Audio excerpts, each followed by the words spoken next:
Purim Sameach, everybody. How are you? I hope you're enjoying your Seuda with your family and your friends in this very, what can we say, interesting year that has now been almost 12 months suffering through this pandemic. We were lucky enough last year. I remember I have fond memories of this house filled with people, 150, 200 people coming through this home. I miss each and every one of you. It is not the same. It is clearly not the same. I pray to Hashem that we will be back to it next year in Mirza Hashem, where everyone can join me around here and celebrate this wonderful holiday. A few people mentioned to me, and I shared their feelings, maybe if Hashem was to take away a Purim or make it not as enjoyable, then a Purim on a Friday would probably be the best option. So I'm probably going to agree to that. It is Friday. It is hectic. We have Shabbat coming up tonight, an extra opportunity. But nevertheless, it's still a Chag. We're still obligated to perform the mitzvot as if it was normal. And so we are. We are here with our Seuda, with our bread, with our wine, and our food that we're eating, Bezrat Hashem. Oh, too close to the camera. And Bezrat Hashem, again, we'll see you next year in person when this is all said and done with. I wanted to share with you an idea that is not so much focused on the holiday of Purim, but it's one that is so important. The idea of prayer. Think about it. When a person speaks to a king, we're always taught that when we get in front of HaKadosh Baruch Hu for our Amidah or Shmona Esrei, or whenever we feel like we need to talk to God, we plead, we beg, we realize that He is in total control of everything. All the Shmona Esrei, the Amidah, is built, is constructed in a way where it's like we are begging HaKadosh Baruch Hu, please, I need health, I need parnasah, I need wisdom, I need a job, I need so on and so forth. What can you do to help me? No way would a person ever think in their mind to demand, to say to the king, I want this and you better give it to me. Why? Because it's not derech eretz. It's not proper etiquette to demand something from a king. We think of Esther Malka every time she approached Ahasuerus. What did she say? Im ala melech tov, if it's good for the king. Im matzati chen be'enav, if I found grace and favor in your eyes. V'chasher hadavar, and everything is kosher and proper to you. You're saying this, you're mamash in a lashon of begging. But we find in the Megillah something very strange. We find that Haman demanded things from Ahasuerus. Mamash demanded. Zeresh, Haman's wife, tells Ahasuerus, Ubaboker emor lamelech veitlu et Mordechai alav. In the morning, tell the king and hang Mordechai. The expression emor, tell, to say, sounds like Haman can tell Ahasuerus what to do. And Ahasuerus must obey. Haman actually followed the advice of his wife. He came to Ahasuerus. The pasuk says, lemor lamelech, to tell the king, not to ask the king. Not to beg from the king, to tell the king, litlot et Mordechai al ha'etz, to hang Mordechai on the gallows. It seems that Mordechai was in control. It seems that Haman was in control of the king. How is that? How is that possible? The Gemara tells us in Masechet Megillah, in the political hierarchy that took place in Shushan, Haman was higher than Ahasuerus. The Gemara tells us, Gavoa Haman me'Achashverosh. Haman became greater than Achashverosh. In fact, the Midrash tells us that Haman's platform, his bima, where he stood and where he sat, was higher than Achashverosh's. Haman could therefore tell Achashverosh anything, and Achashverosh would be obliged to listen. How is this? How is this the way you talk to a king? But Haman had that ability. The Shem Mishmuel, one of the great Chachamim, teaches us that something very similar happens every single Purim. The Jewish nation can kibiyachol tell the king, tell HaKadosh Baruch Hu what they want, demand from it, and Hashem listens to their requests. The Jews are raised on a very high level on the day of Purim, and therefore he concludes that Every Jew, a person can be saved, a person can be blessed on this holy day. How do we praise Mordechai in the Megillah? We praise the Mordechai Yehudi. That is his adjective, Mordechai the Jew. Ish Yehudi haya b'Shushan Abira, Shoshanat Yaakov, Mordechai Yehudi. Mordechai the Jew. On Purim, the greatest praise that a person has is simply to be a Jew. That's all that matters. Our rabbis tell us in Masechet Ta'anit that if a person has a dispute with a non-Jew, he should schedule his court date in the month of Adar, because it's a good mazal. It's a good mazal for the Jewish nation. This advice is not just for the Talmidei Chachamim. It's not just for the people studying in Kollel, for the people who learn Torah morning and night. It's not only for them. It's for every single Jew. There's no difference. Every Jew has the ability. This is an advice for everyone. Anyone who's on even the lowest level has this mazal with him in the month of Adar. Because in the month of Adar, especially on Purim, every Jew is on the highest level. Says Imre Noam, Bimei Purim, yesh hitgabrut harachamim v'aratzon ad lemala harosh. On the days of Purim, the compassion and love abounds to the highest degrees, and therefore they're the most special days for tefillah. The Pele Yoetz writes something unbelievable, a hint found in the Megillah that teaches us a profound lesson. He writes on Purim that even the tefillah of someone who is praying beyechidut, someone praying by himself. I can imagine many of you were thinking today or yesterday, I couldn't attend the Megillah. I'm scared. It's high risk. I'm suffering. I'm in quarantine. Maybe my Purim isn't worth it. Maybe my Purim does not matter in the eyes of HaKadosh Baruch Hu. I couldn't make it to synagogue because of the situation that I'm in.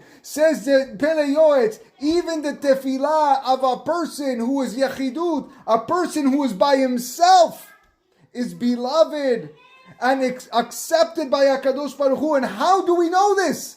From the Megillah itself. The Megillah tells us, Ubevoah lifnei HaMelech, when Esther HaMalka came to Achashverosh by herself, Bevoah, Esther entered the king's chambers by herself.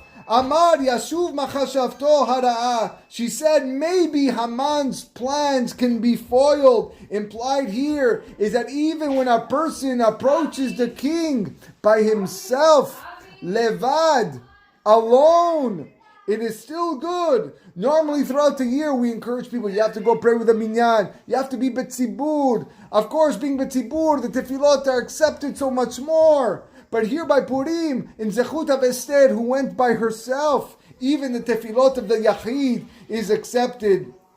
Purim is a day that is mesugal, so a person can rise early in the morning to pray a lot, to ask Hashem for all of his essential needs. Banai, Hayeh, Umezoneh, his children, his health, and his parnasah, any other matter. A person should pray for himself. A person should pray for his relatives, because Purim is an ait ratzon. It's a time where HaKadosh Baruch Hu hears our tefillot, and all worlds are happy, and HaKadosh Baruch Hu wants to give us.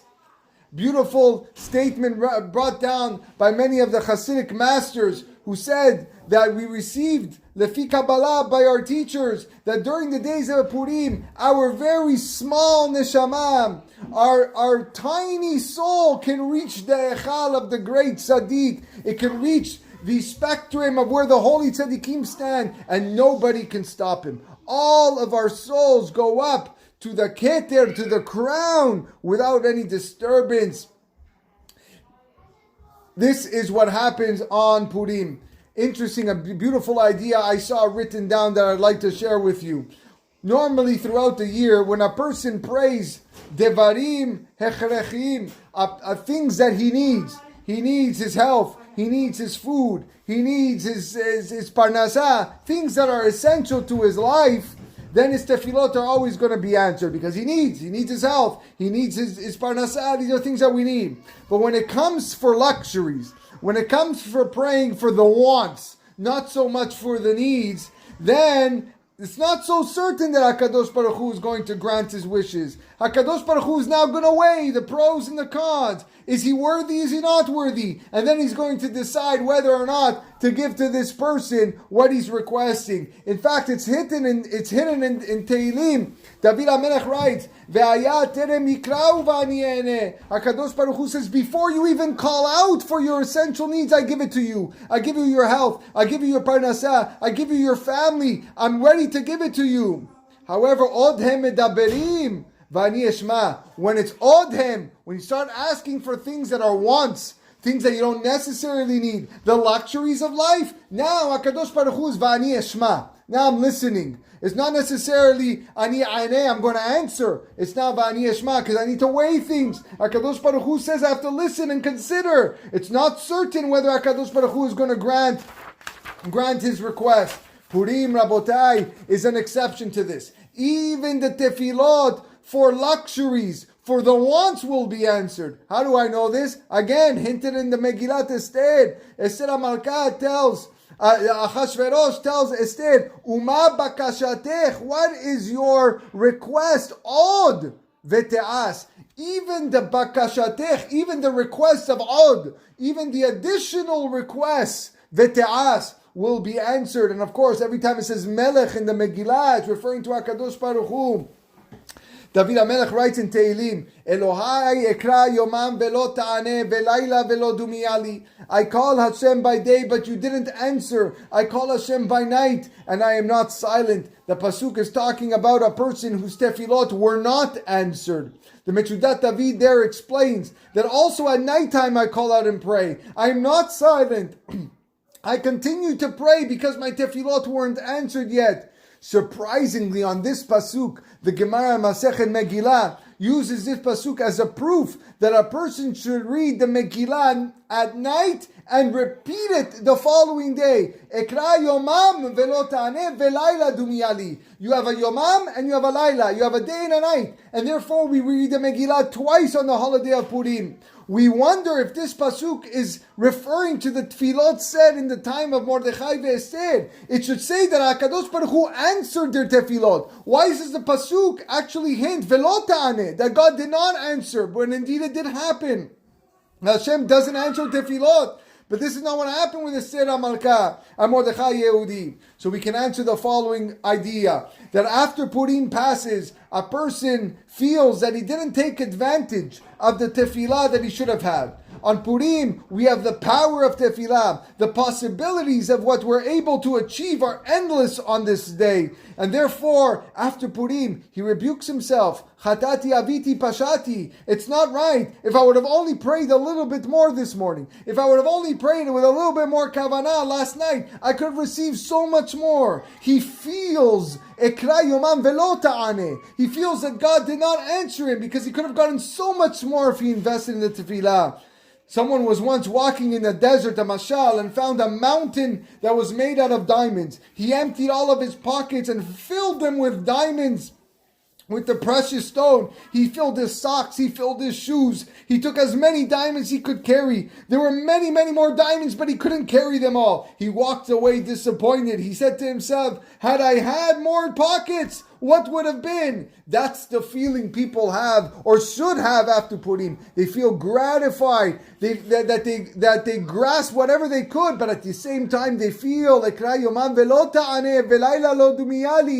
they prayed more, they would have received so much more. HaKadosh Baruch Hu was ready to give me more, but I would have prayed more. I want to tell you an amazing story, Rabotai. Listen to this story, remember it for the rest of your life. Once it was a drought, and the people came to the Baal Shem Tov requesting that he pray for rain. What else do you do when you don't have rain and you don't parnasah? You go to the tzaddik of the generation. You go to the Baal Shem Tov. Baal Shem Tov, please pray on our behalf. We need rain. We need sustenance. We need grain and crops. We need to feed our families. The Baal Shem Tov, instead of moving to a corner and praying for his students, you know what he tells his students? He tells them, I cannot annul this decree. There's nothing I can do, but I know somebody who can. And he's an alcoholic. An alcoholic. Yes, he isn't easy to find. And you got to find him. And not only do you got to find him, but you need to find him when he's sober, when he's awake, and he's not drunk. And you speak to him. If you catch him on that moment, and he wakes up before he drinks again, ask him to pray for rain. And his tefillot are going to be answered. So the Baal Shem Tov students got up. They traveled to the city where this alcoholic lived. And he waited for the moment they could ask him to pray for them, to pray on their behalf for Parnasah. It took several days, but when they finally caught him in the moment he woke up, in the morning, they asked him, hey buddy, wake up, wake up, wake up. Whoa, what's going on? What's going on? We need you to pray for rain. We need you, we're suffering over here. There's no rain. You can do it. The man said, you're asking me to pray. I don't understand. Why are you asking me to pray? You guys are great scholars. You're the students of the Baal Shem Tov. Who am I? I'm an alcoholic. I'm a nobody. I'm dust on the ground. Leave me alone. Go and pray yourself. The student said, you don't understand. The Baal Shem Tov said that you're the person who can pray for rain. You're the person who can end the drought. The guy said, listen, there must be some mistake. I'm a simple drunkard. I'm a nobody. I drink all day. There's no mistake. The Baal Shem Tov says, only you can help us. Finally, the man saw that these students were not giving up. He put his hands to Shamayim. He prayed, and instantaneously rain began to fall. Unbelievable miracle. And they went back home and they asked the Baal Shem Tov, what's going on over here? Can you explain? This guy was a nobody. This guy was like the lowest level of the lowest level. What's happening? What did this guy do in his life? Says the Baal Shem Tov, you saw that this man isn't the greatest tzaddik in the world. Clearly he's not the greatest tzaddik. But he was rewarded from Shamayim to have the power. To have the power of tefillah. This is his reward for the good deed that he performed. Once, what was that good deed? Once he took a bundle of money and left his home, and he was on the way to perform a grave, horrible averah. A disgusting sin was in his head that he wanted to do. And as he's walking down the street, he met a poor family sitting on the side of the curb with all their belongings. The children were crying. They were cold from the weather. The parents looked miserable. They looked forlorn. They had no idea what was going to be with him. This pitiful sight roused his mercy, and he asked him, what happened to you? And they said, listen, we couldn't pay the rent, and our landlord put us out on the street. And he asked them how much money they owed. And they stated, we owed an exorbitant amount of money, which was actually precisely the amount that he had in his pouch, that he was prepared to do an averah. He gave them all the money, and they were able to return home. Says the Baal Shem Tov, you know what happened in Shamayim? This mitzvah created a commotion in Shamayim. In reward, God granted him the power. In reward, God granted him the power of tefillah. As a result, for doing that, as a result for helping these people, from now on, whatever he was able to pray for would be answered. But there's a problem. The problem is that since this individual was a sinful person, since he was a drunk, he was probably going to pray for bad things. So therefore God decreed that he be a drunk, and he continued to be a drunk. And in that manner, he wouldn't be even aware of the special powers he had. But if you catch him at the right time, if you catch the Jew when he's not in a state of sin, any Jew has the power to change the world. Any Jew has the power to have HaKadosh Baruch Hu answer for him. And says the Chidush Harim, he would repeat this story. And he says, that's why, Rabotai, he told the students, why do we have a mitzvah to drink on Purim? Why do we have the glass of wine in front of us? And we drink, Adeloy Adam, Ben Arur Aman Baruch Mordechai. What is the commandment? How does that make any sense? Says the Chidush Harim. He says, because on Purim, every Jew receives the great power of tefillah. All of one's requests on this day will be answered. And to conceal that great matana from HaKadosh Baruch Hu, Hazal, the rabbis decreed that people should drink. They should drink wine. They get involved in other matters, and they forget the incredible power of tefillah that they've been endowed with. This is why the HaKadosh Baruch Hu gave each and every one of us such an ability. Today only, we got a few hours left. We got 5 hours left before the onset of Shabbat, and although there's still Shushan Purim and Yerushalayim, but our Purim ends in 5 hours. Each one of us has an opportunity right now, when this Zoom call ends, to pray to HaKadosh Baruch Hu to end this Magefa that we're in the middle, to bring the vaccines are here, but to bring them quicker so we can get back to our life, that we can get back to a normal life where we can sit in person and hug each other in person and kiss each other in person and shake each other's hands and not be just restricted to 30%. We want 100%. We don't need 30%. These are the tefillot. We have people suffering. We have people suffering with mental illness. We have people suffering emotionally. We have people suffering financially. This is the time that we need to pray. And these are just the needs. These are not just the wants. The wants the wants you can also ask for. All the things that you've been begging for, HaKadosh Baruch Hu, this is the opportunity.